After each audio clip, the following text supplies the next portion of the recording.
Todos saben cómo se hundió el Titanic, pero la verdadera historia comienza después de la medianoche, cuando el mundo despertó no ante una tragedia, sino ante una tranquilizadora certeza.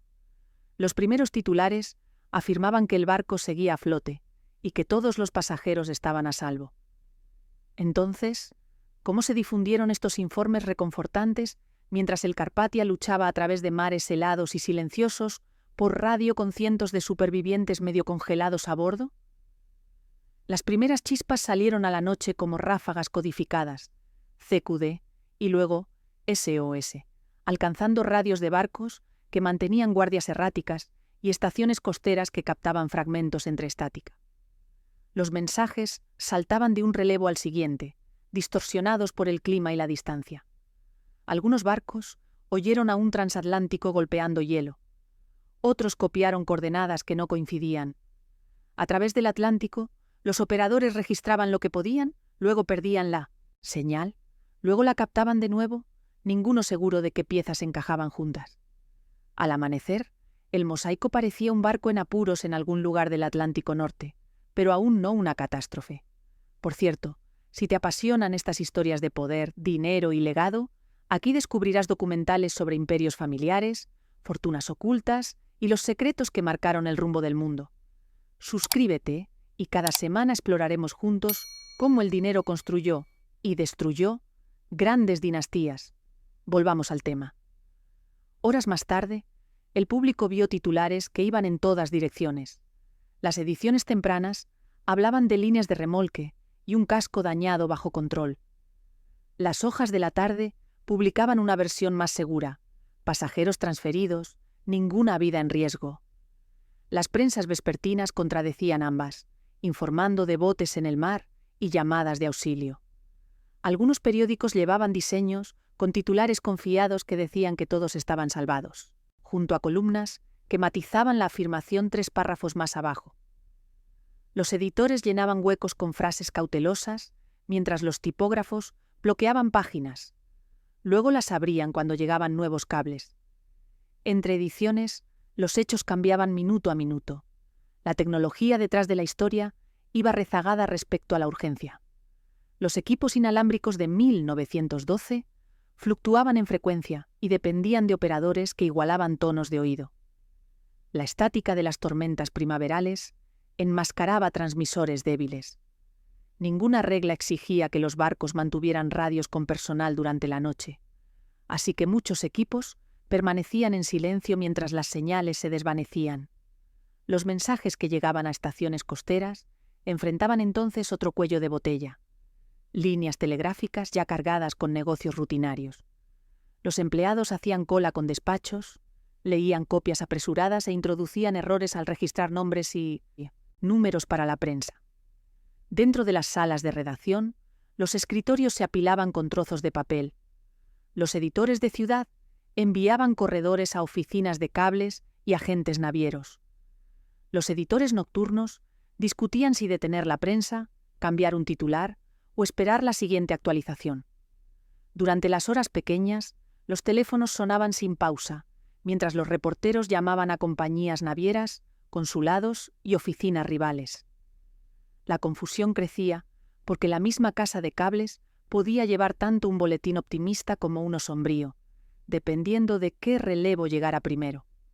Afuera, el shock rodó por Londres, Nueva York y Belfast.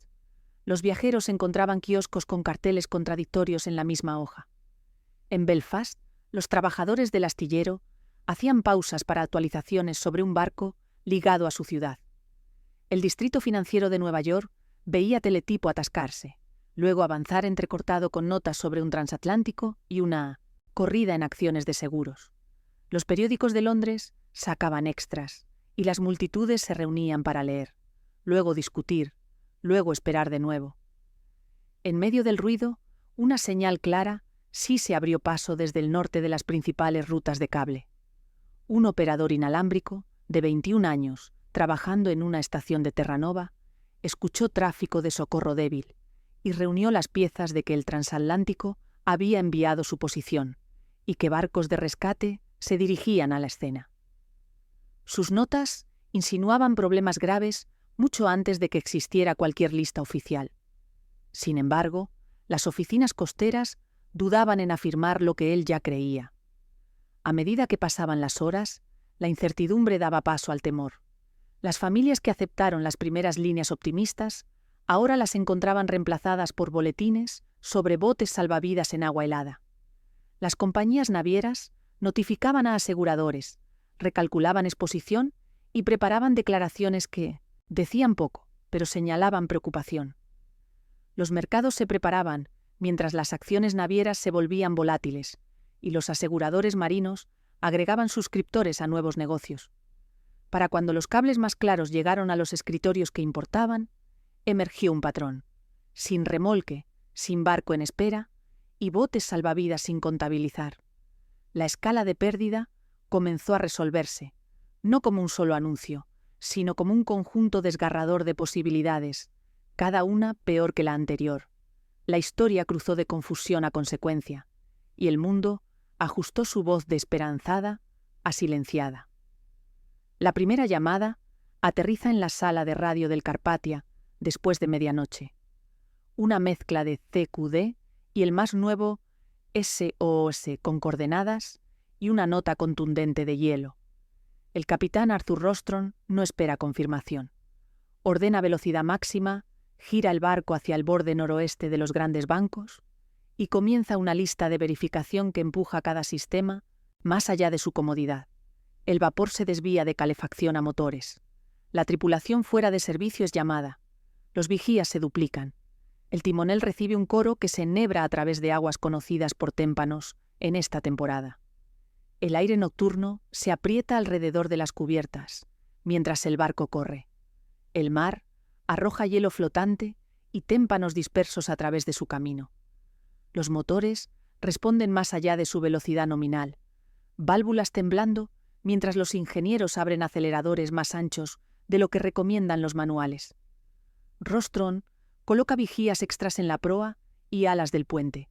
Cohetes y luces laterales verdes están listos para señalar botes en la oscuridad. La tripulación apareja redes de carga y escaleras de Jacob y amarra líneas de lanzamiento a lo largo de las barandillas donde las manos necesitarán agarrar rápido. La preparación se extiende por el barco. Los mayordomos despojan camas y arrastran mantas al paseo. El personal de despensa dispone urnas de café, cacao y sopa a lo largo de la barandilla. Cada pocos metros, una estación lista con tazas. Los salones comedor se limpian de lino y cubertería y se convierten en salas. Mesas empujadas juntas para formar superficies amplias para vendajes. El equipo de un contador establece listas largas, lápices afilados para registrar nombres bote por bote. El doctor inventaría vendajes, sales aromáticas y antiséptico, luego envía corredores por botellas de agua caliente, cataplasmas de mostaza y ropa de repuesto. El amanecer entra lentamente mientras el primer bote salvavidas se desliza a distancia de llamada. Sus remos lentos y desiguales. Las líneas caen, las manos alcanzan. Los supervivientes suben a bordo en casi silencio, rostros quemados por el viento y rayados de sal, ropa rígida por rocío frío. Algunos tropiezan, algunos no pueden. ¿Estar de pie? Muchos mantienen sus ojos fijos en las tablas de cubierta, como si cualquier mirada atrás pudiera arrastrarlos bajo de nuevo. La tripulación los guía a estaciones. Mantas primero, una bebida caliente después, luego un lugar para sentarse, si pueden manejarlo, una camilla si no pueden. Más botes siguen. Los nombres se convierten en una letanía para los empleados del contador. Cada letra deletreada, escrita 2 veces para atrapar errores. Los doctores clasifican congelación, exposición y shock. Los mayordomos pasan abrigos de repuesto y lanas tomadas de baúles de pasajeros, con consentimiento silencioso. En esquinas, algunas reuniones suceden casi por accidente. 2 personas de diferentes botes se reconocen y cierran la brecha sin palabras. Otros buscan rostros y fallan, y el entendimiento aterriza sin ceremonia. Rostron se mueve de puente a pasarela a salón, revisando cada estación. Las órdenes mantienen el ritmo del flujo. Más linternas a lo largo del costado. Más camillas al punto de embarque delantero. Más manos en las líneas. El reconocimiento vendrá después. Por ahora, sus decisiones comprimen horas de trabajo en minutos. A lo largo de la mañana, una sola medida crece. Bote tras bote contabilizado. El conteo subiendo hacia un recuento final. En poco más de 4 horas, tripulación y voluntarios traen a bordo 705 supervivientes. Un número tan grande que el barco se siente alterado como si un pequeño pueblo hubiera subido a bordo de una vez. La sala inalámbrica se esfuerza bajo la carga. Los mensajes personales se apilan contra el tráfico oficial. Los operadores priorizan nombres para autoridades, resúmenes de víctimas y señales a barcos que aún barren el área. La estática de tormenta y longitudes de onda abarrotadas hacen necesarias las repeticiones. Mientras tanto, los supervivientes reúnen primeras cuentas aún no consistentes, mientras el shock afloja su agarre. A media mañana, el Carpathia lleva pruebas que el mundo aún no ha visto.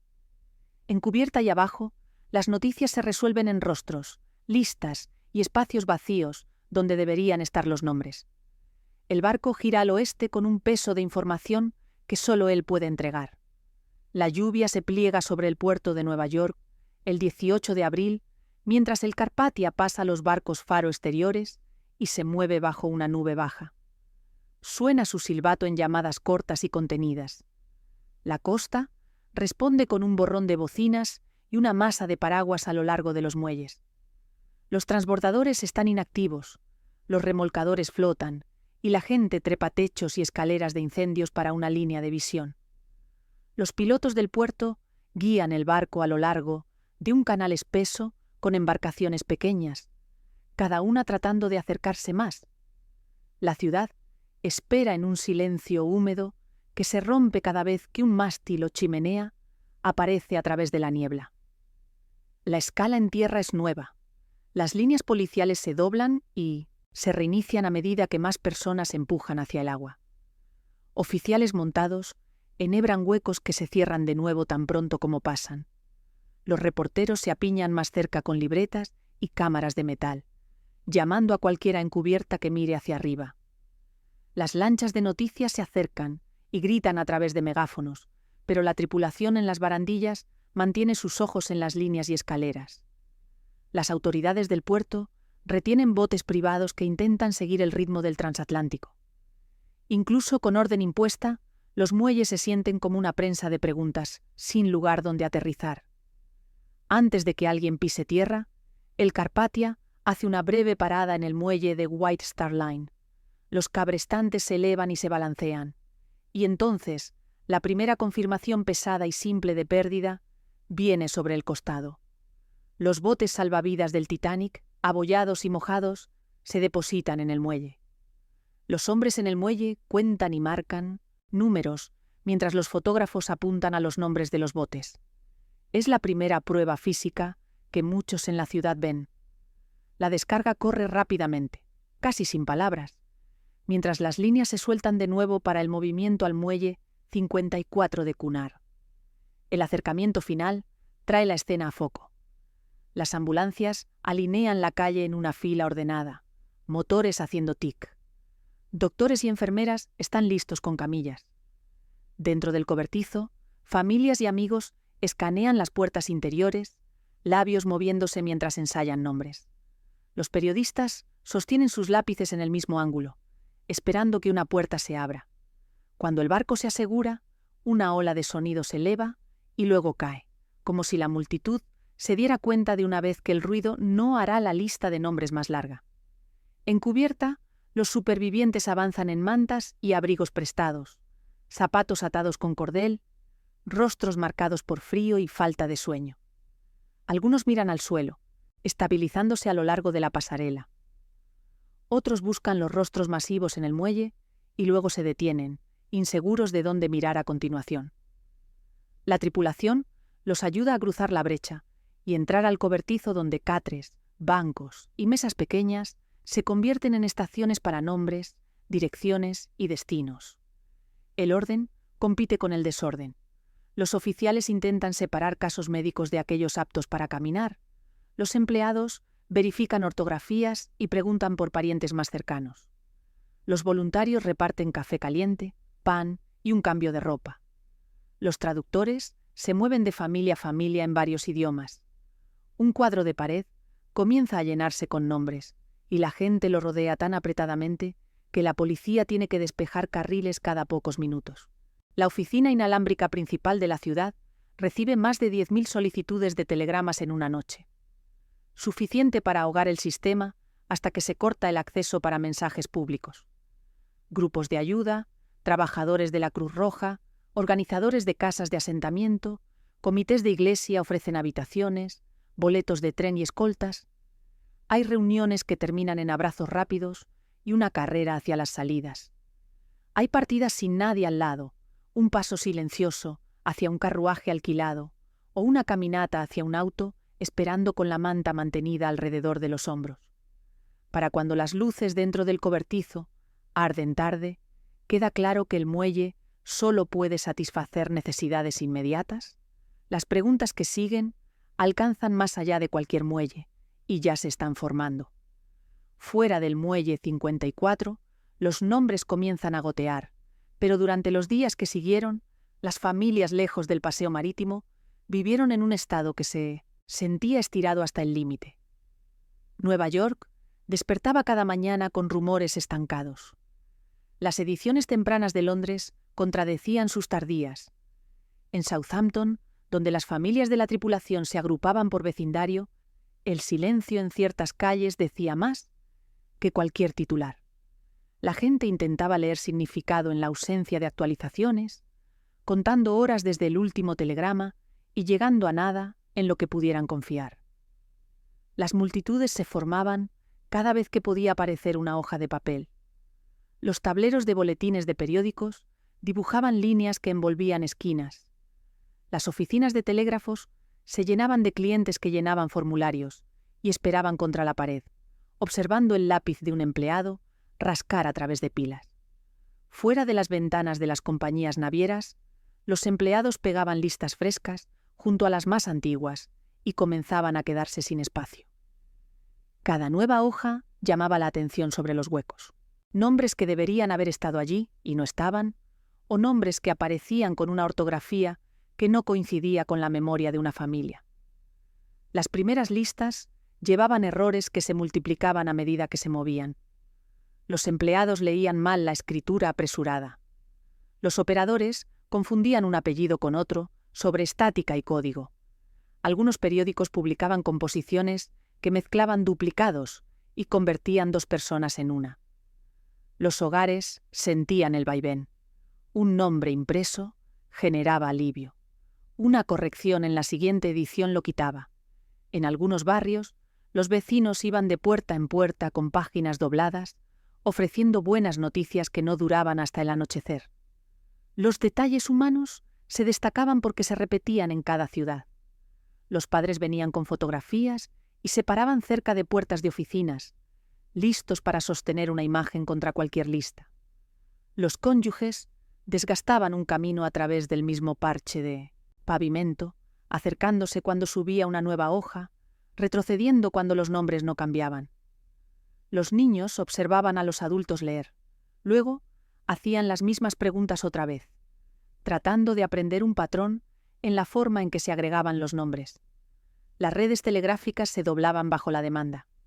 Un cable corto de Nueva York a un suburbio de Londres tomaba horas para despejarse, incluso con sellos de prioridad. Los operadores pedían a los clientes que mantuvieran los mensajes breves, luego les decían que esperaran de todos modos. Las oficinas publicaban horarios de cierre que no podían mantener y reabrían con solo una fracción de su acumulación pasada. Las líneas privadas para bancos y periódicos llevaban algo de tráfico más rápido, lo que significaba que las familias a veces se enteraban de una conexión del periódico de la mañana siguiente, antes de que su propio cable les llegara. La distancia no perdonaba a nadie. En París y Hamburgo, los parientes presionaban a los consulados por listas que nunca parecían coincidir. En Montreal, Chicago y San Francisco, los cables salían y el silencio regresaba. Tan lejos como Melbourne y Sydney, Los nombres se leían en esquinas de calles por personas que nunca habían visto el Atlántico. Luego, se debatían en salas de estar, donde los relojes estaban ajustados a un día diferente. Un detalle sorprende incluso a reporteros experimentados en ese momento. En varias ciudades, los escaparates asumieron el papel de centros de intercambio no oficiales. Los propietarios colocaban listas de supervivientes dentro de sus ventanas y las actualizaban a mano cada pocos minutos cuando un mensajero entregaba nuevos papeles. La gente aprendía la verdad frente a una tienda que vendía paraguas o botas.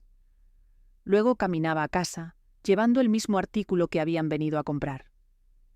El viaje entre esperanza y pérdida se volvió mecánico. Un nombre a lápiz significaba un respiro. Un borrador se sentía como un veredicto.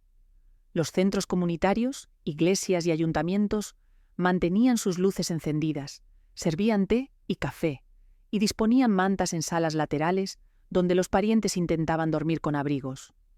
Cuando las listas confirmadas del Carpathia finalmente llegaron, el silencio en esas habitaciones cambió de calidad. Algunos se levantaron y se fueron de inmediato. Muchos se sentaron y no se movieron. En las oficinas de White Star Line, en Nueva York y Londres, las primeras horas parecían una batalla contra los huecos. Los empleados abrían cables que se contradecían entre sí. Los gerentes redactaban declaraciones, las tachaban y lo intentaban de nuevo. Los tableros telefónicos se atascaban, así que los corredores llevaban notas entre habitaciones. El personal superior pedía confirmación que nunca llegaba del todo, solo fragmentos que sugerían que un barco estaba en problemas, y luego inexplicablemente bajo remolque. Los agentes de prensa se apoyaban en frases que compraban tiempo sin admitir derrota. El objetivo era simple: estabilizar la historia hasta que apareciera algo firme. Esos primeros boletines se inclinaban optimistas. Los avisos insinuaban que el transatlántico estaba a flote y, siendo asistido, que los pasajeros ya podrían estar en ruta a otro lugar. La redacción sonaba cuidadosa, pero lo suficientemente confiada como para calmar a una multitud matutina. Cuando los despachos posteriores mostraron la brecha entre esperanza y hecho, esas mismas líneas se convirtieron en un punto delicado.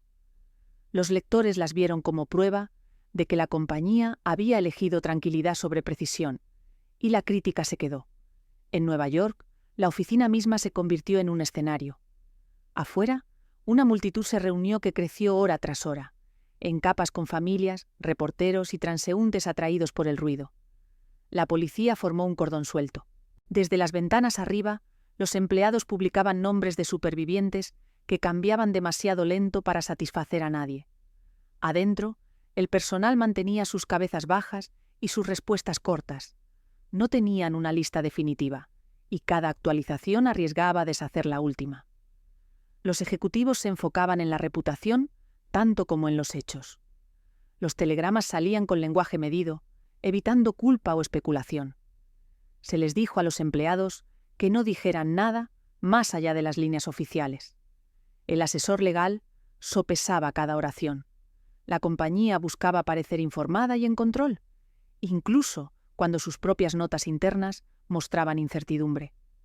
La confusión persistía porque la información llegaba en piezas rotas. Un puñado de listas de supervivencia goteaban, luego se estancaban, luego se reanudaban con diferentes ortografías y totales.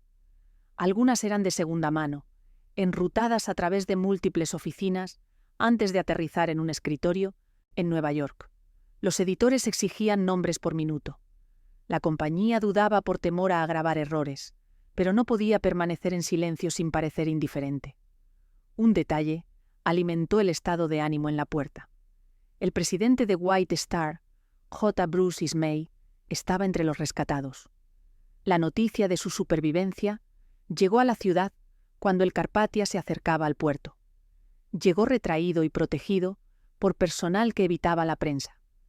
Su presencia, mientras oficiales y pasajeros aún estaban sin contabilizar, endureció las acusaciones públicas de que el liderazgo había fallado en juicio y deber. Para embotar la ira, la compañía trabajó con grupos de ayuda. Se hicieron acuerdos para dirigir a los supervivientes directamente a atención médica, alojamiento y transporte. White Star suministró espacio, pasó listas y financió necesidades inmediatas. Estas acciones sirvieron dos propósitos: ayuda real para personas que bajaban del barco y una respuesta visible a los críticos que preguntaban qué haría la compañía a continuación. La carga de comunicaciones no se alivió. Miles de familias buscaban noticias a la vez. Cartas, cables y apelaciones en persona se apilaban en montones que ningún personal podía procesar en horario. La firma enviaba respuestas de formulario donde podía y reservaba respuestas detalladas para casos confirmados. Al mismo tiempo, las discusiones internas se dirigieron a la compensación. Las ofertas tempranas se enfocaban en viaje, ropa e incidentales. Las reclamaciones más amplias se manejaban con cautela, enmarcadas para limitar la exposición mientras expresaban simpatía. Al anochecer, la sospecha se había endurecido. La distancia entre declaraciones públicas y hechos emergentes invitaba al escrutinio formal. Las audiencias no esperarían. Dentro de días del hundimiento, el barco de cable Mackay Bennett dejó Halifax cargado con ataúdes, hielo y fluido de embalsamamiento. Su tripulación civil fue informada para una tarea para la que ninguno de ellos había sido entrenado. Navegó hacia coordenadas pasadas por rescatadores y estaciones inalámbricas, llegando a un mar aún marcado por la estación. Hielo disperso, niebla baja y un oleaje que ocultaba y revelaba escombros con cada elevación. La tripulación montó patrones de búsqueda y publicó vigías extras. Los botes de trabajo fueron sobre el costado en pares cuidadosos y el largo barrido metódico comenzó. Las condiciones trabajaron en su contra desde el principio. Los icebergs, lentos e indiferentes, se desplazaban a lo largo de los carriles. La niebla se espesaba sin advertencia y luego se adelgazaba justo lo suficiente para mostrar formas que se resolvían en restos. El silencio del sitio agregaba peso a cada movimiento, y la tripulación aprendió rápidamente cómo el frío ralentizaba las manos y la toma de decisiones. Los hombres rotaban dentro y fuera de los botes para mantener sensación en sus dedos. Paul Fay, capitán, pedía ritmo constante, sin prisas, sin deriva, cada recuperación registrada en secuencia. El proceso se endureció en un sistema porque tenía que hacerlo. Cada cuerpo recibía un número, una etiqueta y una entrada en un libro mayor. Un fotógrafo documentaba características distintivas y ropa. El equipo del contador abría una bolsa de lona para efectos, luego escribía un registro paralelo. Descripciones de anillos, números de serie de relojes, iniciales en un cuello, una carta doblada con una dirección de retorno. Si la condición y el almacenamiento lo permitían, embalsamaban y colocaban los restos en un ataúd, o los envolvían para almacenamiento en frío en cubierta. Cuando el espacio se agotaba, hacían el paso más difícil. No todos podían ser traídos de vuelta. La tripulación seguía criterios que el capitán estableció después de consulta con el clero a bordo. Priorizar aquellos que podían ser identificados, aquellos de mayor preservación y aquellos con documentos o artículos que harían la identificación más probable. Otros eran cosidos en lona, con un peso y comprometidos al mar, nombres registrados cuando era posible, notas adjuntas cuando no. Los marineros que habían arrastrado cable durante años se encontraban haciendo pausa en la barandilla antes de regresar a sus estaciones. Las elecciones se repetían hora tras hora y no se volvían más fáciles. Las pertenencias personales se convirtieron en anclas para familias que más tarde preguntarían cómo los oficiales sabían. Las joyas iban a sobres sellados con bocetos de colocación. Las carteras se secaban e inventariaban artículo por artículo. Las cartas se prensaban planas y se etiquetaban con el mismo número que la entrada del libro mayor. Incluso un trozo de talón de boleto encontraba un lugar en el registro. La precisión importaba, porque era el único vínculo que quedaba. La escala abrumó al Mackay Bennett en días. Los suministros de embalsamamiento se agotaron más rápido de lo que los planificadores esperaban, y el espacio de almacenamiento se desvaneció a medida que subía el conteo. El capitán envió mensajes inalámbricos urgentes por más materiales y ayuda. El alivio llegó cuando barcos de recuperación adicionales, Minia, Montmagny y Algerín, se unieron a la búsqueda, cada uno trayendo tripulaciones frescas, ataúdes de repuesto y más combustible. Expandieron la cuadrícula, recuperaron más restos y recolectaron más efectos que alimentaban el mismo sistema de numeración. La tripulación dijo más tarde que el trabajo alteró cómo pensaban sobre el mar. Muchos tenían años de clima pesado detrás de ellos, pero no habían visto nada tan implacable en su detalle. Halifax se convirtió en el punto donde ese detalle encontró la costa. La mayoría de las víctimas recuperadas llegaron allí para identificación, investigaciones y entierro. Las funerarias y funcionarios de la ciudad establecieron instalaciones temporales. Los libros mayores encontraban descripciones familiares a través de mesas y las coincidencias se hacían con asentimientos silenciosos y firmas. La búsqueda se extendió, pero el océano guardó la mayoría. Semanas de barrido dejaron amplios espacios en blanco, donde deberían haber estado los nombres. Las familias esperaban un telegrama que nunca llegó, y el registro se cerró con más números que respuestas. Las noticias de la pérdida viajaron a lo largo de líneas ferroviarias y a través de cables, y la reacción la siguió con velocidad inusual. Las principales capitales pausaron sus rutinas, y los pueblos pequeños se reunieron en salones de reuniones, donde alguien leía las últimas listas. En ciudades portuarias, las banderas bajaban a media asta, y los barcos sonaban una sola nota, antes de cerrar los silbatos. Tierra adentro, donde el mar era una abstracción, el shock aún se apoderaba. La gente hablaba suavemente en tranvías y en mercados, revisando ediciones de la tarde y luego esperando las de la noche. El sentimiento no estaba confinado a un país o idioma, se movía con la misma urgencia que los titulares. En Southampton, el duelo no necesitaba un anuncio. Calles enteras dependían de paquetes de pago de tripulaciones y las persianas se cerraban en tiendas que habían dependido de ese tráfico. Los vecinos mantenían las puertas abiertas mientras los mensajeros traían más nombres.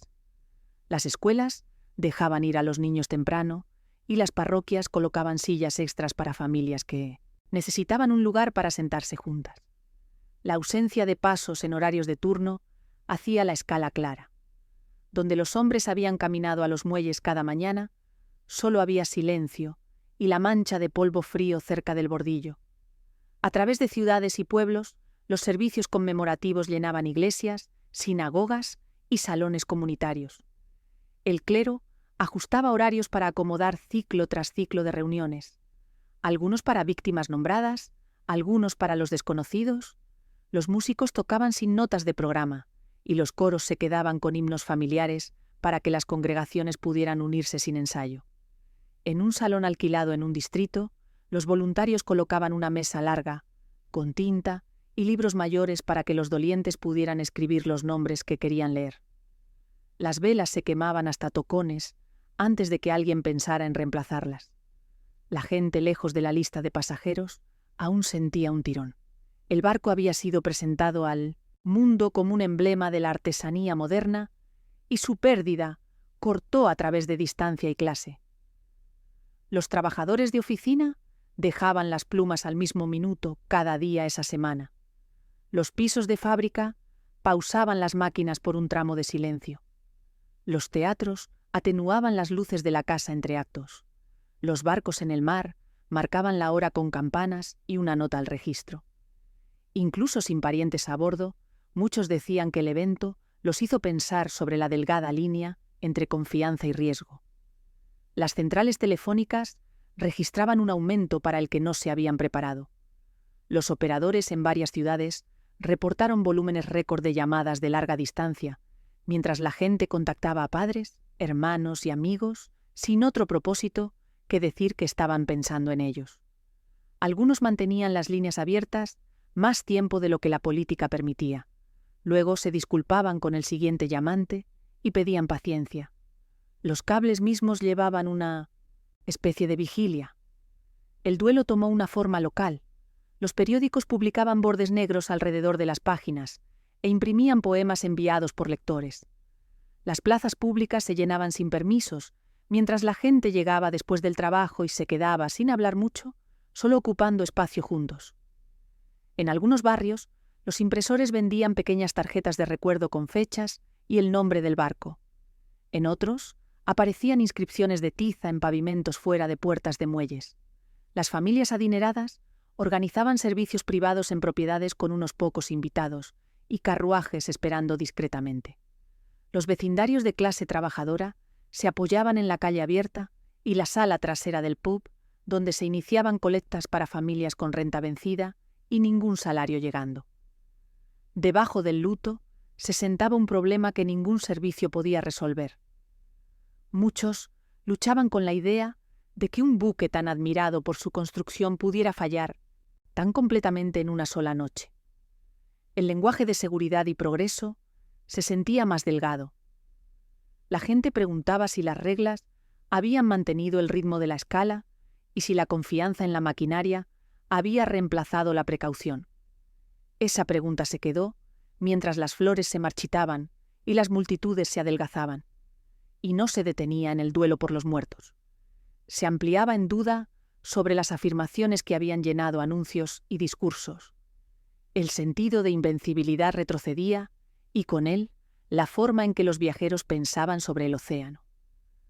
A medida que las cuentas de supervivientes se extendían, el público dividía su atención entre gratitud y acusación. La gente quería una lista de héroes para estabilizar el caos y una lista corta de culpables para llevar la culpa. Los nombres surgían con cada nuevo testimonio, y la historia se reorientaba alrededor de acciones tomadas en minutos que decidieron horas y vidas. La búsqueda se estrechaba a preguntas. ¿Quién siguió trabajando? ¿Quién cedió espacio?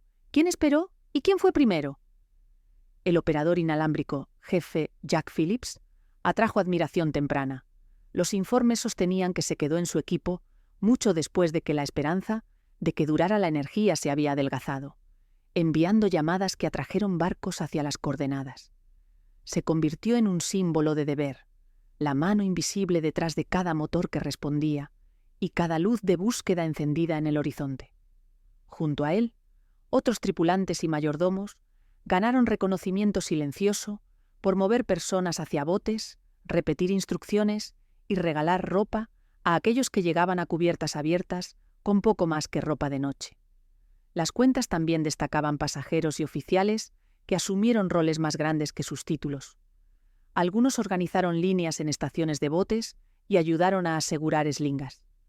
Algunos estabilizaron personas bajando escaleras y algunos retrocedieron para hacer espacio cuando el espacio se agotaba. Estas historias llevaban detalles que resonaban. Una mano en un hombro en una barandilla, un niño pasado a través de un hueco, un chaleco salvavidas ajustado mientras el mar subía. El patrón se leía como orden mantenido junto por decisiones medidas en segundos. La controversia creció junto al elogio. Las disputas se formaron sobre cómo se tripulaban los botes, quién dio qué orden y qué instrucciones llevaron a asientos abiertos dejando el costado del barco. Los testimonios no siempre se alineaban. Una persona recordaba una regla estricta. Otra recordaba confusión y señales conflictivas. Las decisiones del puente sobre velocidad e informes de hielo atrajeron escrutinio inmediato. Las preguntas sobre simulacros, listas de botes publicadas o no publicadas y rutas de acceso a través del barco surgieron en audiencias y en periódicos que imprimían versiones condensadas para una audiencia inquieta. La clase afiló el debate. Los números mostraban una tasa de supervivencia más alta entre pasajeros de primera y segunda clase que aquellos en tercera clase.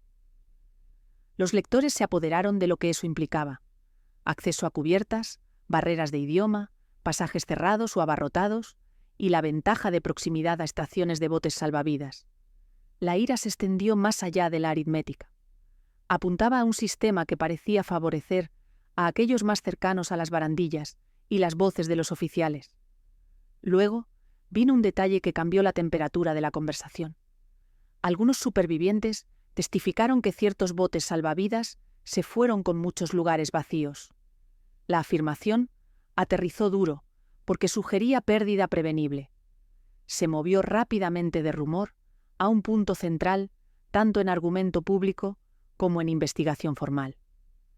La gente quería nombres adjuntos a cada lanzamiento, una línea de tiempo para cada bote y una razón para cada asiento sin llenar que se alejó en la oscuridad.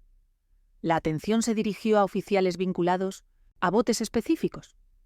Sus reputaciones se convirtieron en centros de tormenta, mientras familias y reporteros buscaban líneas claras de responsabilidad.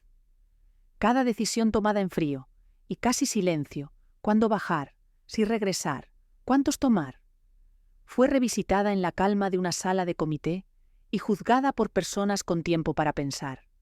La prensa alimentó esa demanda, publicando titulares grandes y bocetos agudos, a veces aplanando incertidumbre en certeza para mantener el interés alto. En ese ruido, actos de coraje y afirmaciones de fallo se difuminaban. Las historias se volvían a contar, se escuchaban mal y se simplificaban. Algunas reputaciones subían en un solo detalle, otras caían en un error que más tarde resultaba incorrecto. Lo que permanecía era el marco duro, una crisis que exponía hábitos, instintos y los límites del entrenamiento, y un conjunto de lecciones que serían argumentadas mucho después de que el último titular se moviera de la primera página. La cobertura de noticias no se construyó lentamente, estalló en horas. Las prensas en ambos lados del Atlántico rodaron con ediciones extra, cada una, reclamando un nuevo ángulo, listas de los salvados, bocetos del barco, líneas de tiempo ensambladas de telégrafos que no concordaban. Los tipógrafos trabajaban sobre la marcha, intercambiando líneas entre tiradas, mientras los chicos de telégrafo entraban corriendo con papeles que alteraban la narrativa a mitad de página. El ritmo recompensaba la velocidad sobre la certeza, y los periódicos que usualmente esperaban una segunda fuente decidieron que un detalle medio verificado era mejor que ser últimos por una hora. Las primeras páginas llevaban titulares de gran tamaño y bordes negros que señalaban luto antes de que los lectores alcanzaran el primer párrafo. Las columnas abrían con lenguaje emocional fuerte que enmarcaba el desastre como tanto nacional como humano. Una pérdida al orgullo de ingeniería y a familias ahora, buscando nombres. Las fotografías eran escasas, así que muchos medios usaban grabados o imágenes compuestas que daban la ilusión de presencia. El paquete visual amplificaba la historia de un vistazo, incluso cuando el texto debajo aún se apoyaba en conjetura. Las rivalidades entre periódicos convirtieron la confusión de la mañana en una carrera armamentista de la tarde. Los reporteros empujaban rumores hacia adelante porque el siguiente escritorio de ciudad lo haría si ellos no lo hacían. Esa competencia produjo afirmaciones sensacionales y contradicciones que hicieron que los lectores dudaran del ciclo completo. Una hoja reportaba transferencias calmadas a barcos de rescate. La siguiente caos y botes salvavidas a la deriva. Las correcciones posteriores arreglaban algunos de los peores errores, pero la mezcla dejaba un residuo de incertidumbre que sobrevivía a las ediciones del día. En el paseo marítimo, los periodistas convergían en los mismos metros cuadrados de muelle, donde los oficiales intentaban mover supervivientes y carga a través de un camino controlado. Las preguntas venían más rápido que las respuestas. Los reporteros se inclinaban sobre cuerdas. Los maestres del puerto los empujaban hacia atrás. Las ventanas de telégrafos se convertían en puntos de estrangulamiento, mientras los corresponsales rogaban por precedentes en líneas ya estiradas más allá de la capacidad.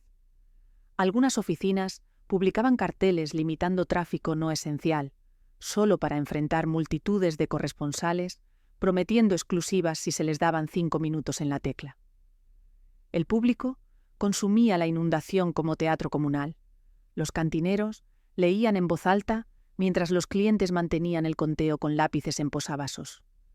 Los capataces de fábrica pausaban la línea cuando un chico llegaba con una edición fresca. Luego, dejaban a los trabajadores pasar el periódico de mano en mano hasta que la tinta se manchaba.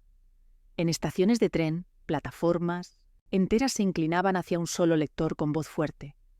Luego se separaban cuando un periódico rival aparecía con nuevos totales. Un diario de Nueva York imprimió 7 ediciones en un solo día, cada una corrigiendo y actualizando Titulares de la tirada anterior, una producción récord que capturaba el apetito de la ciudad por velocidad.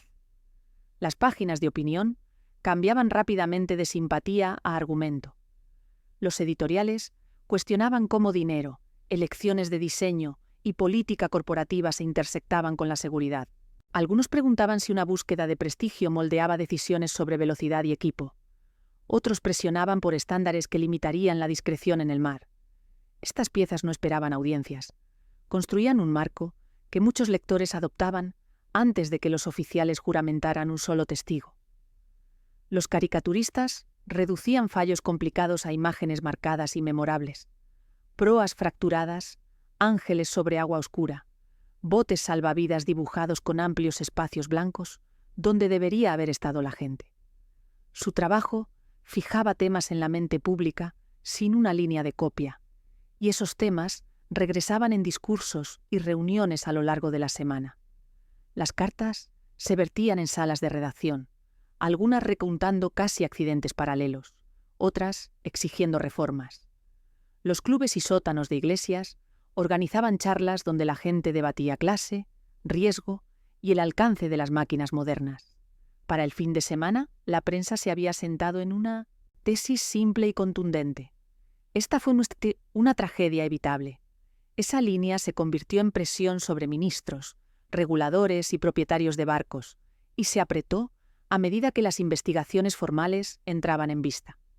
Por cierto, si te interesa entender cómo nacieron las grandes fortunas, los imperios empresariales y las familias que dominaron la historia, en este canal cada semana te esperan historias reales que mezclan ambición, poder y destino. Suscríbete y descubre los secretos que cambiaron el curso del mundo. A continuación seguimos. Los servicios conmemorativos públicos aparecieron casi tan rápidamente como las listas confirmadas. Los ayuntamientos emitieron permisos, las iglesias abrieron puertas y los organizadores imprimieron avisos para reuniones que llenaron calles y santuarios. En Nueva York, Londres, París y Montreal, miles permanecieron de pie a través de largas lecturas de nombres, oraciones cortas y música elegida para ajustarse al tono de duelo más que de ceremonia.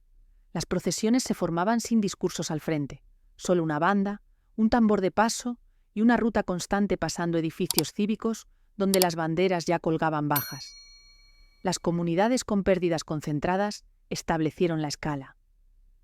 Southampton organizó procesiones masivas que se movieron cuadra por cuadra a través de vecindarios conectados a los muelles, terminando en iglesias que rotaban servicios para manejar el flujo. Belfast coordinó ceremonias de iglesia y paros de fábrica, creando una pausa a nivel de ciudad que alineaba la industria con el luto. Al mediodía, campanas, astilleros, líneas de tranvía y oficinas observaban minutos de silencio que se extendían a través de calles mientras la gente simplemente se detenía. Aquellos que no podían unirse se paraban en ventanas y puertas y mantenían el tiempo con la misma intención. Los memoriales espontáneos tomaban forma alrededor de puertas donde se había publicado información. Las oficinas, navieras, se convertían en santuarios bajo coronas y ramos de papel. En puertos, la base de volardos se llenaba con flores marchitas, mientras notas escritas a mano, algunas no más que un nombre y una fecha, se curvaban bajo la humedad. Las plazas públicas recolectaban fotografías enmarcadas y cintas con nombres de barcos entintados a mano. Las exhibiciones crecían y se adelgazaban en su propio ciclo, refrescadas por viajeros matutinos y retornantes vespertinos. Los tributos permanentes comenzaban en paralelo. Los comités encargaban estatuas que honraban grupos específicos, la banda del barco, equipos de ingeniería que mantuvieron la energía funcionando y marineros de cubierta sin nombre cuyas tareas nunca llegaron a los titulares. Las placas aparecían en salones de gremios y escuelas listando víctimas locales. Los cenotafios se elevaban donde no podían regresar restos, dando a las familias un lugar fijo para visitar. Los escultores trabajaban con simbolismo claro, ángeles con brazos extendidos, figuras alegóricas sosteniendo antorchas y motivos marítimos como anclas, cuerdas y coronas de laurel, para enmarcar pérdida y servicio en un lenguaje que la gente podía leer de un vistazo. Las costumbres moldeaban el luto en cada distrito. Los servicios cristianos seguían formas familiares con himnos y lecciones. Las sinagogas organizaban oraciones conmemorativas que marcaban lazos comunitarios a través de océanos. Otras congregaciones adaptaban ritos para enfocarse en los desaparecidos, dirigiendo atención a nombres que no podían colocarse en tumbas. El clero coordinaba para que los servicios superpuestos no compitieran por espacio o músicos. El objetivo era simple acceso a terreno compartido. La escala de donación sorprendió a funcionarios locales.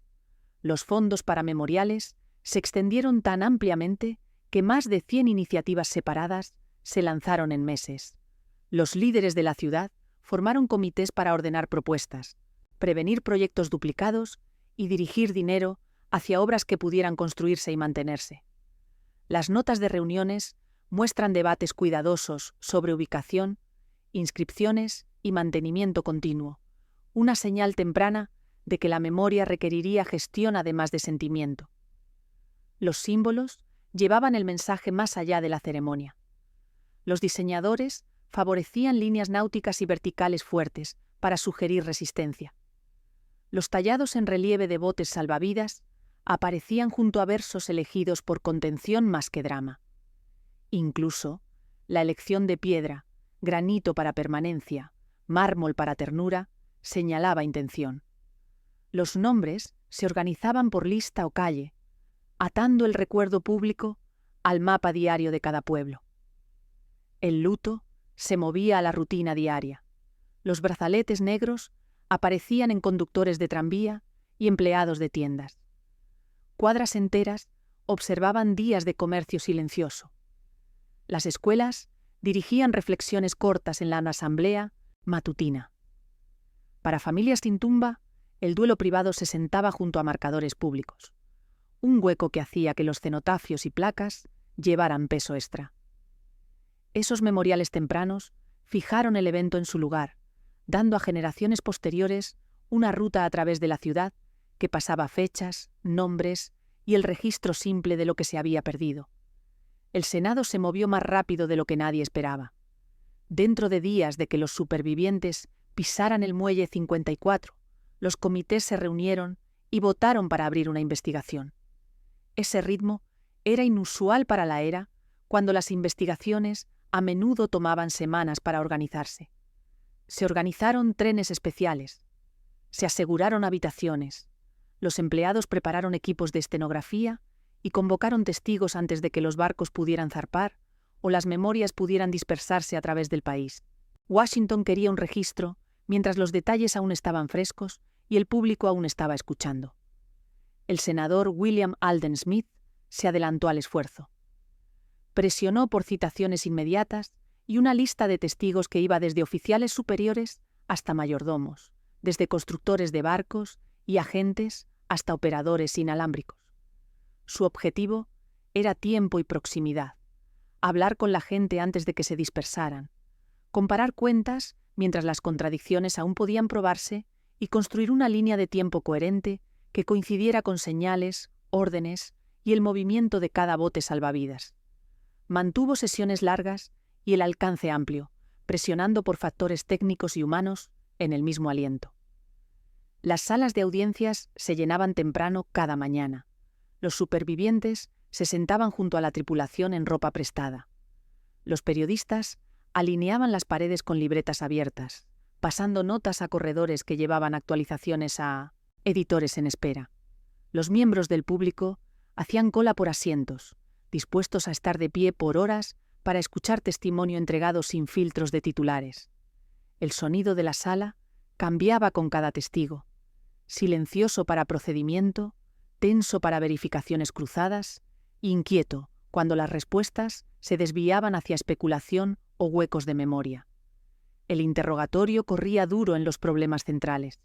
Los senadores pedían a oficiales que mapearan estaciones de botes salvavidas, nombraran horarios de simulacros y explicaran por qué los botes se lanzaron con asientos abiertos. Los pasajeros describían rutas de acceso, barreras de idioma y quién dio direcciones en la cubierta de botes. Los operadores inalámbricos hablaban a través de registros de señales, tiempos y límites de rango que habían filtrado o retrasado llamadas de socorro. El comité regresaba a menudo a velocidad, advertencias de hielo y la cadena de mando en el puente mientras se desarrollaba la noche. La tensión emocional surgía de formas directas. Algunos testigos perdían su lugar mientras relataban el lanzamiento de un bote particular o el momento en que las luces se apagaron. La tripulación defendía decisiones de fracción de segundo, tomadas en frío y confusión, señalando obligaciones de seguir órdenes y mantener a la gente moviéndose. A veces, los senadores expresaban incredulidad ante prácticas que revelaban huecos en regulación. Ningún plan de botes salvavidas de capacidad completa. Ningún personal nocturno obligatorio para radios y fuerte dependencia en suposiciones sobre diseño de barcos. El ritmo de documentación era sorprendente. En solo unas pocas semanas, la investigación produjo más de 1000 páginas de testimonio. Los estenógrafos trabajaban en turnos, las transcripciones se movían a impresores durante la noche y copias encuadernadas circulaban a oficinas antes de la sesión de la mañana siguiente. Los periódicos publicaban largos estratos y los lectores seguían las audiencias como un serial de tribunal, aprendiendo nuevos detalles cada día y revisando sus opiniones en tiempo real. Los hallazgos construyeron una línea clara de crítica. La provisión de botes salvavidas iba rezagada respecto a la capacidad de pasajeros. Las reglas de seguridad daban demasiada discreción a compañías individuales. La confianza en compartimentos estancos y estándares de construcción había embotado la precaución sobre velocidad y hielo.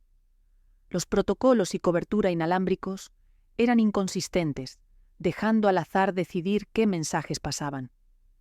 Los oficiales de White Star enfrentaron intercambios agudos. Intentaron defender la política como práctica estándar a través de la industria, pero el tono en la sala mantuvo presión en específicos más que generalidades. Las conclusiones de la investigación empujaron más allá de un barco o una compañía. Señalaron que la seguridad marítima sería aprobada en 1985 público con reglas esperadas para reflejar la escala de transatlánticos modernos más que los hábitos de una era anterior.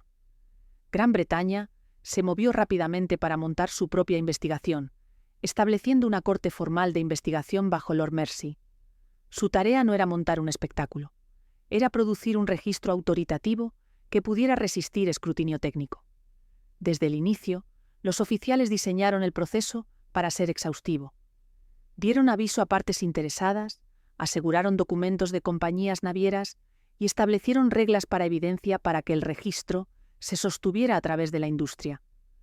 Las audiencias en Londres se extendieron por semanas y se sintieron muy diferentes del torbellino en Washington. Los procedimientos eran largos, metódicos y enfocados en detalle técnico. Arquitectos navales, maestros del comercio del Atlántico Norte y oficiales de la Junta de Comercio desempacaban cómo los barcos eran construidos, dotados de personal y regulados. Los ingenieros diagramaban mamparos y puertas estancas. Los navegantes trabajaban a través de cursos, rumbos y tiempo. Los abogados marítimos mantenían la sala anclada al procedimiento, convirtiendo anécdota en hecho probado. Más de 90 testigos tomaron el estrado. Los oficiales superiores describían la guardia, órdenes del timón y estaciones de botes salvavidas. Hombres de barcos cercanos fueron llamados para explicar sus posiciones, señales y respuestas. Los expertos inalámbricos explicaban transmisores, rangos, interferencia y cómo funcionaba la prioridad de tráfico en una noche atlántica ocupada. Los constructores de barcos y topógrafos trazaban cómo las elecciones de diseño cumplían regulaciones y dónde esas regulaciones se quedaban cortas de peligros del mundo real. Cada hilo alimentaba una pregunta más grande. No solo qué salió mal en un barco, sino cómo un sistema completo lo permitió. La corte mapeó problemas centrales. Los mensajes de hielo habían inundado el éter ese fin de semana, así que los oficiales reconstruyeron cómo las advertencias fueron registradas, enrutadas y actuadas. La velocidad bajo condiciones de hielo recibió atención cercana hasta los minutos entre avistamientos y cambios de timón. Las prácticas de vigía fueron examinadas en detalle. Dotación de personal, entrenamiento, equipo y si los procedimientos estándar coincidían con los riesgos de un mar sin luna y calmado. La capacidad de botes salvavidas y procedimientos de carga fueron probados contra la lista de pasajeros, fuerza de tripulación y simulacros de botes. Las acciones de barcos cercanos fueron trazadas con tiempos, distancias y líneas de visión para entender quién podía haber ayudado y por qué la ayuda no llegó antes. Un momento sorprendente cortó a través del papeleo. Una réplica de botes salvavidas de tamaño completo fue traída a la sala de tribunal para que los oficiales pudieran probar arreglos de asientos y equipo de bajada. No confiaban en estimaciones. Contaban cuerpos, medían espacios libres y discutían cómo el pánico, el frío y la oscuridad afectan la mecánica simple. Los representantes de Harland & Wolff defendían la estructura y subdivisión del barco, señalando cumplimiento con los requisitos de la Junta de Comercio. Su postura cambió la lente de supuesta debilidad de diseño a los límites de la ley. Reglas que no habían mantenido el ritmo con el tamaño del barco, números de pasajeros y las realidades de navegación inalámbrica. La implicación era clara. Cumplir con la letra de estándares existentes no igualaba seguridad moderna. Para el final, la Corte identificó un patrón: velocidad excesiva en una región de hielo, vigías con herramientas limitadas y sin binoculares disponibles en su puesto, y provisión de botes salvavidas muy por debajo del número necesario, combinados para elevar el número de muertos. El panel evitó culpa personal dura.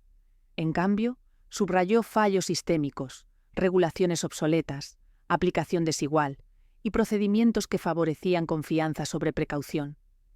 Esos hallazgos no se detuvieron en la puerta de la sala de tribunal. Empujaron a autoridades marítimas hacia patrullas de hielo estandarizadas, guardias inalámbricas continuas, comando más claro sobre simulacros de botes salvavidas y capacidad de botes salvavidas atada a seres humanos más que tonelaje.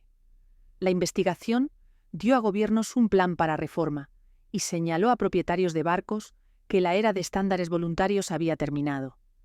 La ira pública encontró hallazgos oficiales de frente y el resultado fue una reescritura mundial rápida de cómo los barcos iban al mar. Los gobiernos se movieron de observar la industria a dirigirla. Las leyes fueron redactadas, los estándares fueron publicados y los inspectores ganaron autoridad real. El objetivo era simple. Ningún cruce atlántico dependería de suerte, reputación o política de compañía nunca más. Las naciones coordinaron líneas de tiempo, así que las reglas entraron en vigor rápidamente y las firmas navieras enfrentaron auditorías en lugar de visitas de cortesía. La ruptura más clara con el pasado vino con los botes salvavidas. Las tablas de tonelaje dieron paso a conteos de cabezas. Las nuevas reglas requerían asientos para todos a bordo, pasajeros y tripulación, más margen para emergencias. Los propietarios de barcos ordenaron botes extra, pescantes y equipo de lanzamiento. Muchos buques agregaron pescantes de doble acción que podían servir múltiples botes por estación para acelerar el descenso. Los diseñadores retrabajaron espacios de paseo, cubiertas de botes y almacenamiento para ajustar las embarcaciones agregadas sin bloquear rutas de escape. Los ingenieros también estandarizaron numeración de botes, iluminación, provisiones y listas de equipo para que las tripulaciones pudieran abordar y soltar sin conjeturas. La comunicación cambió de conveniencia a deber.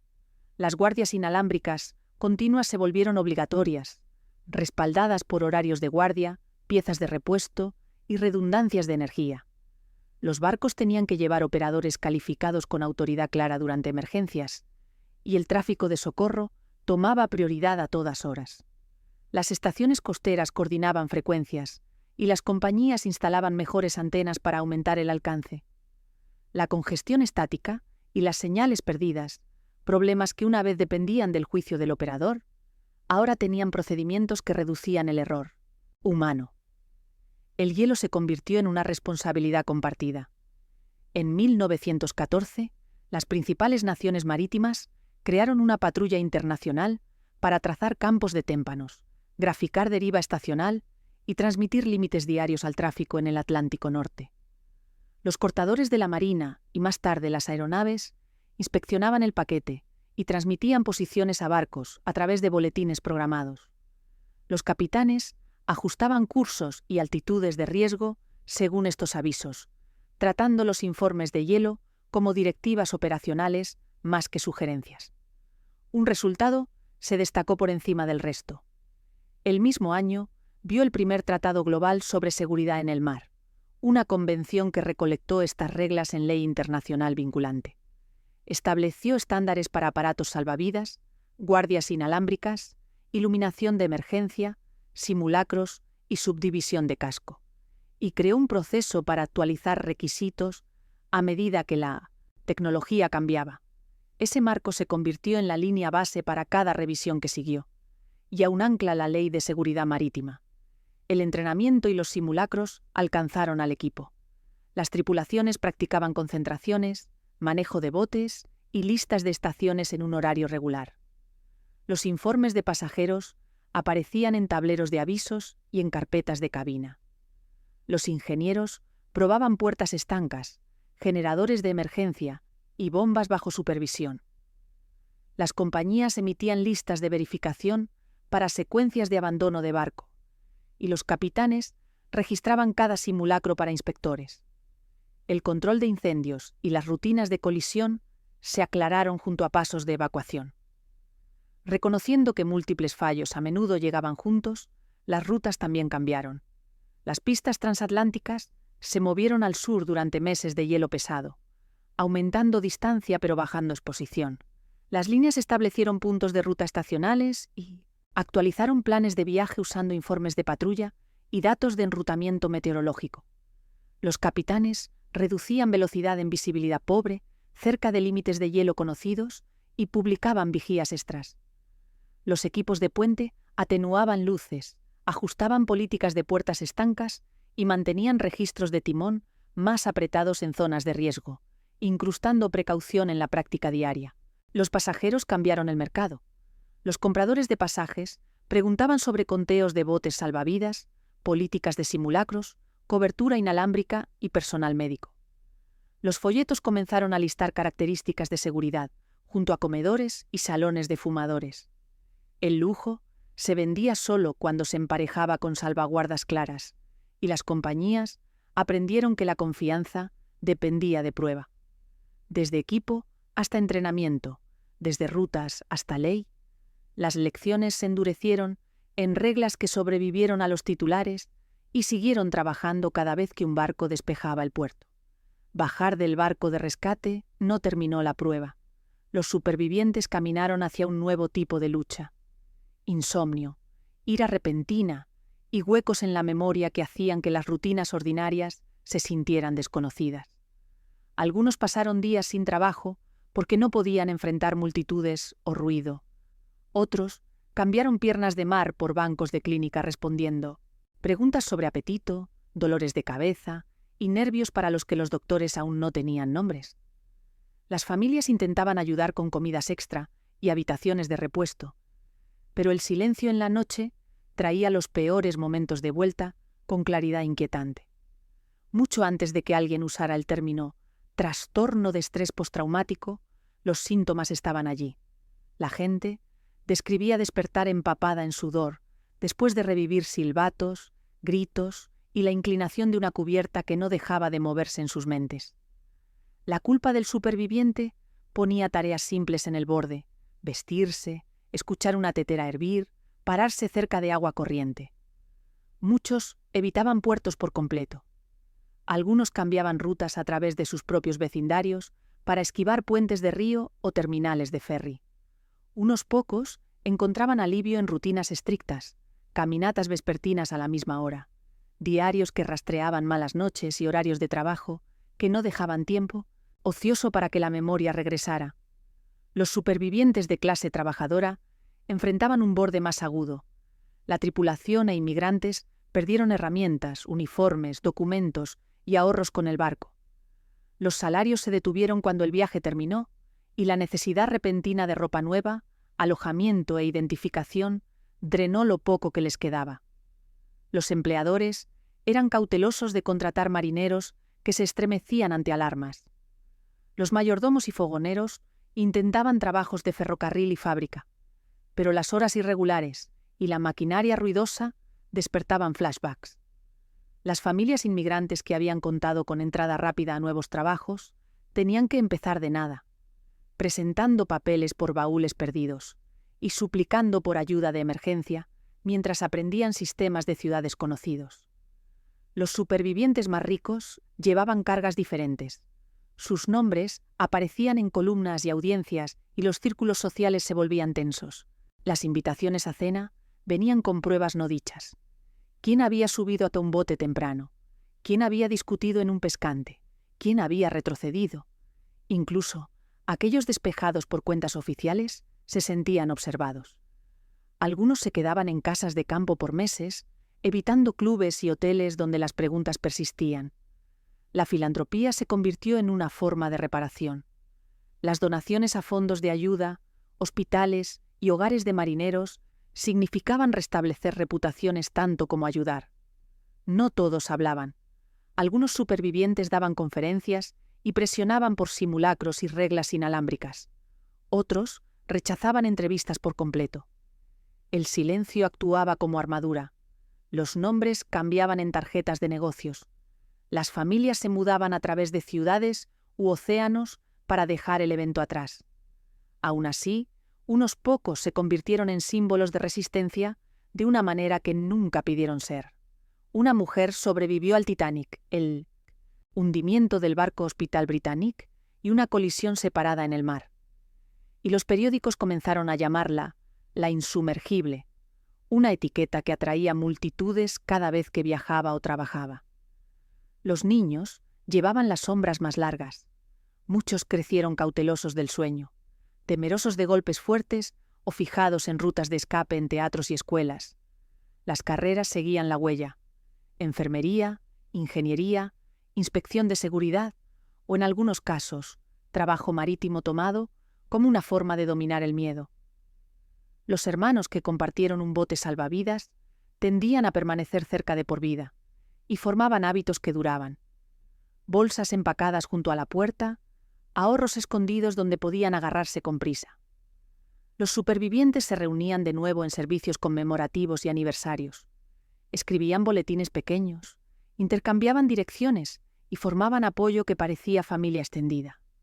Unos pocos publicaron memorias décadas más tarde después de que los detalles se estabilizaran con el tiempo, mientras otros dejaban notas silenciosas para sus hijos que explicaban por qué mares y sirenas aún los hacían congelarse.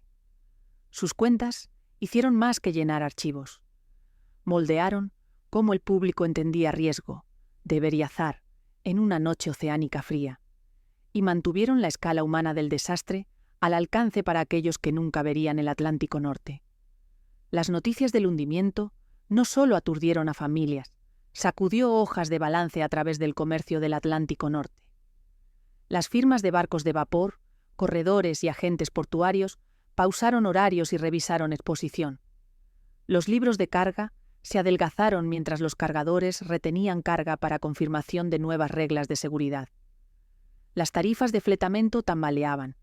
Algunos capitanes retrasaban partidas para reunir informes frescos de hielo, quemando carbón sin ganar pasajes. Los bancos que financiaban hipotecas de barcos pedían valoraciones actualizadas, ya que una sola pérdida podía borrar años de ganancia en una ruta que dependía de márgenes ajustados y horarios predecibles. Para White Star Line, el libro mayor se volvió rojo en capas.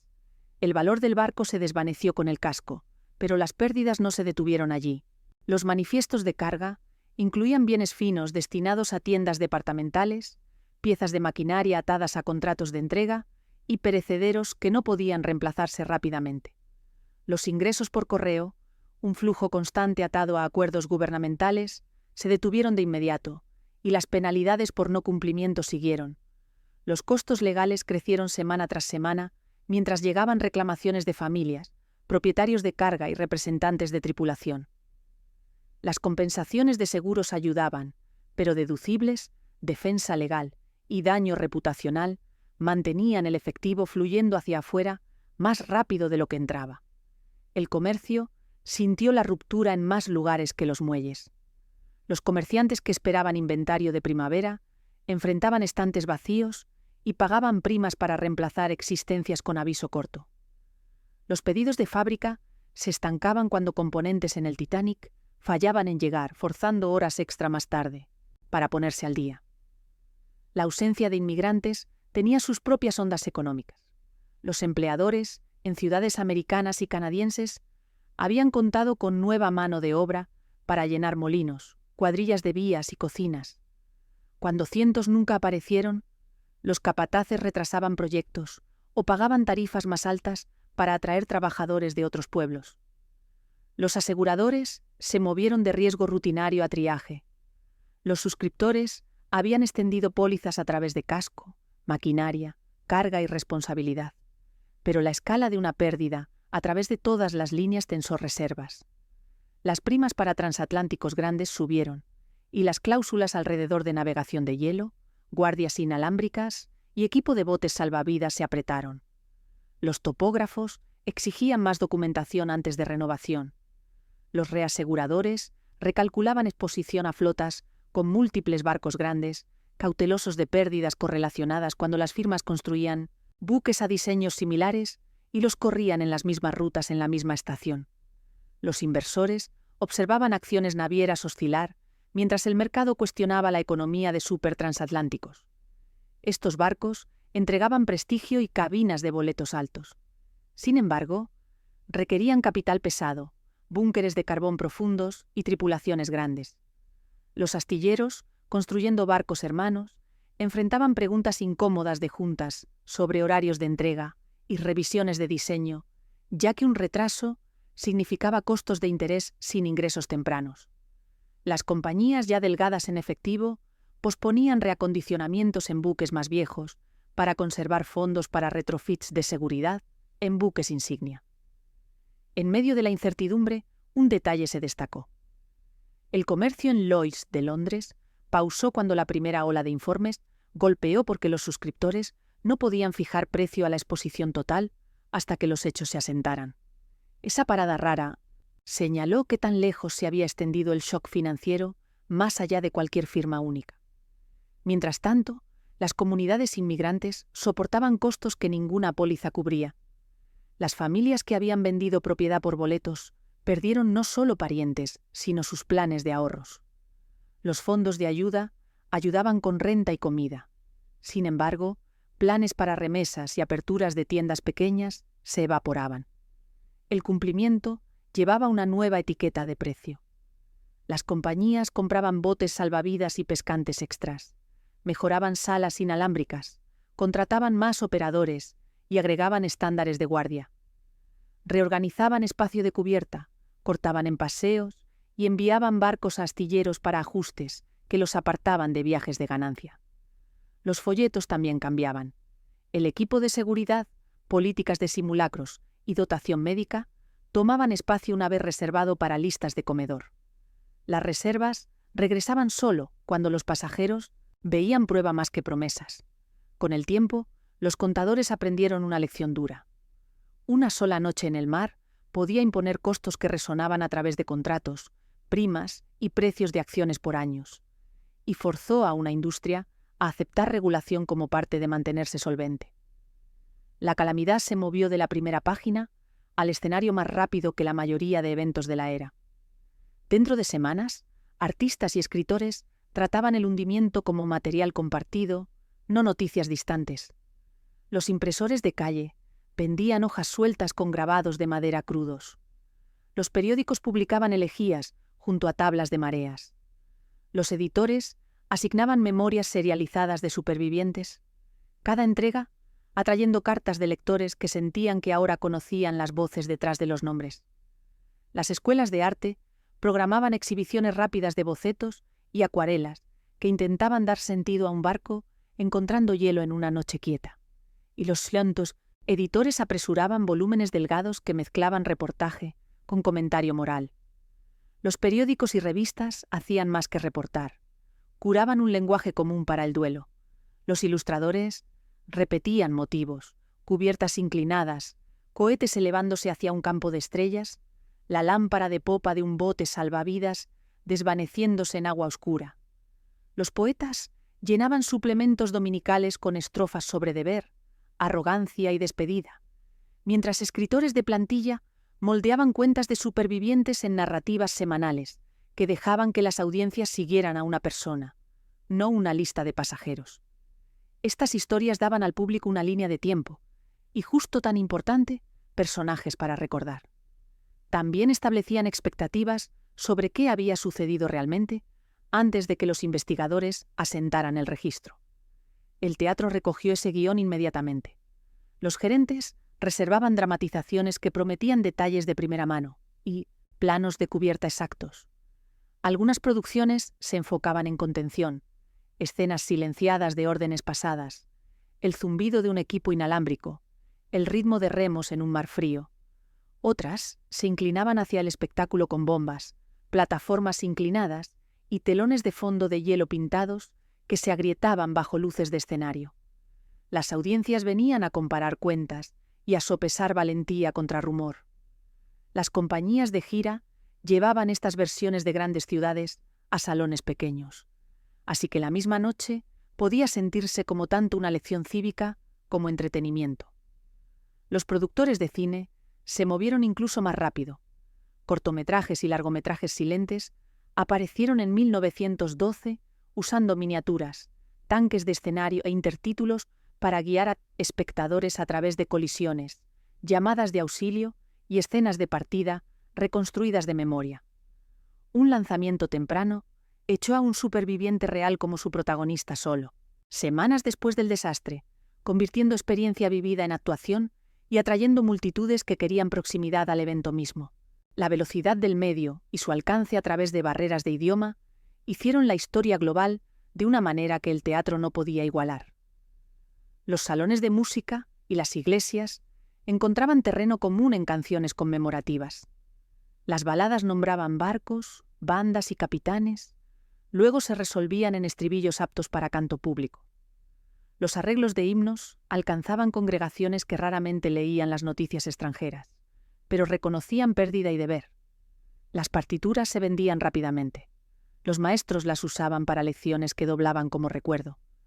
Los pianos callejeros y órganos de salón convertían habitaciones privadas en servicios pequeños, mientras las familias trabajaban a través del duelo, repitiendo líneas familiares. Las imágenes de botes salvavidas, témpanos y un casco gigante se convirtieron en taquigrafía que publicistas y caricaturistas retrabajaban para sus propios mensajes. Las compañías navieras promocionaban seguridad en nuevos carteles, mientras artistas políticos doblaban el contorno del barco en críticas sobre regulación, riqueza y confianza moderna. Las postales, tarjetas de cigarrillos y portadas de revistas fijaban la iconografía tan firmemente que generaciones posteriores reconocían la historia por silueta sola.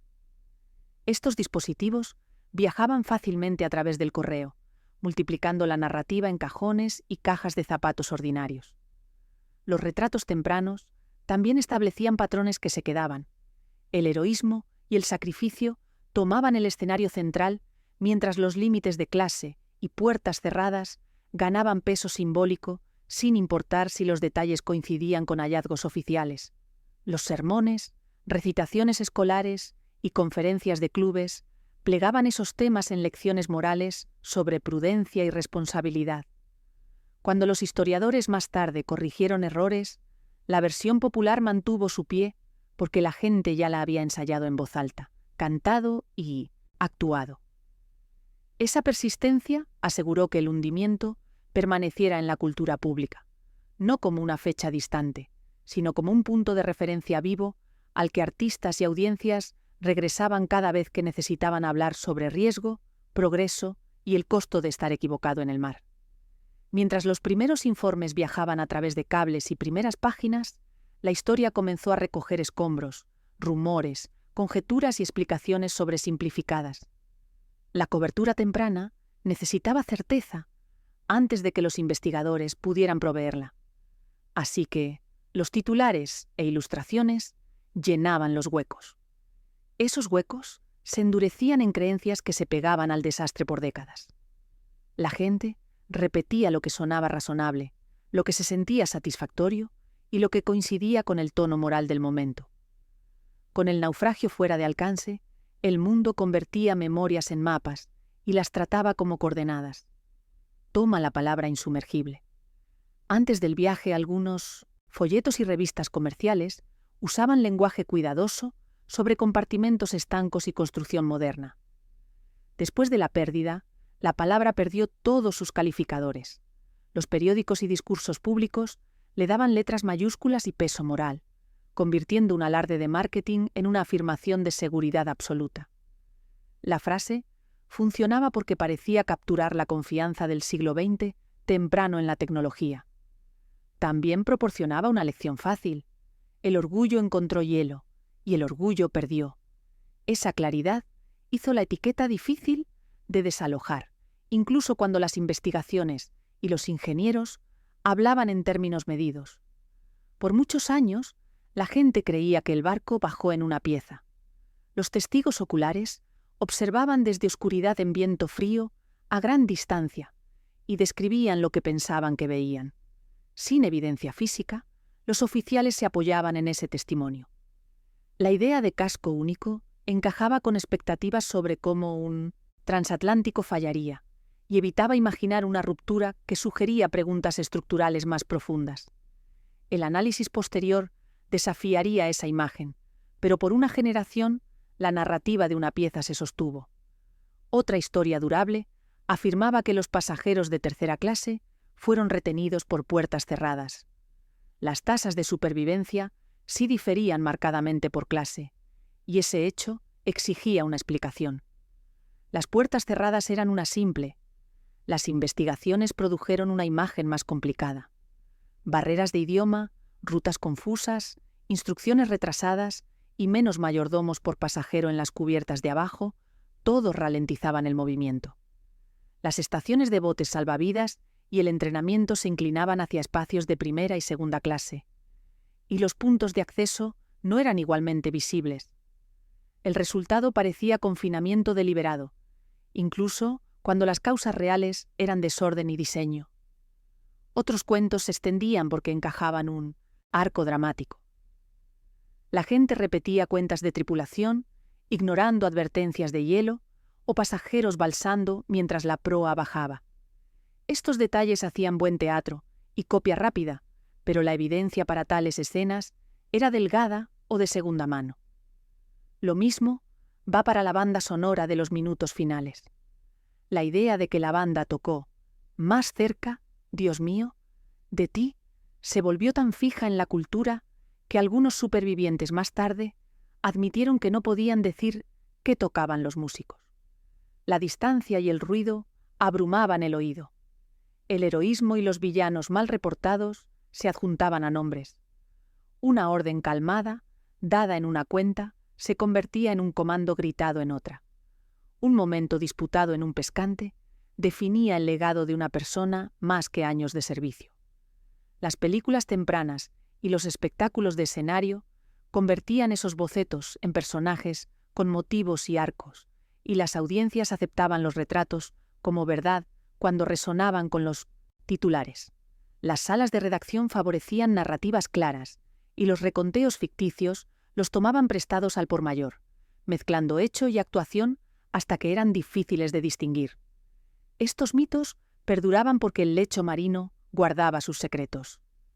Sin naufragio para estudiar, la memoria era el único archivo que la mayoría de la gente podía alcanzar.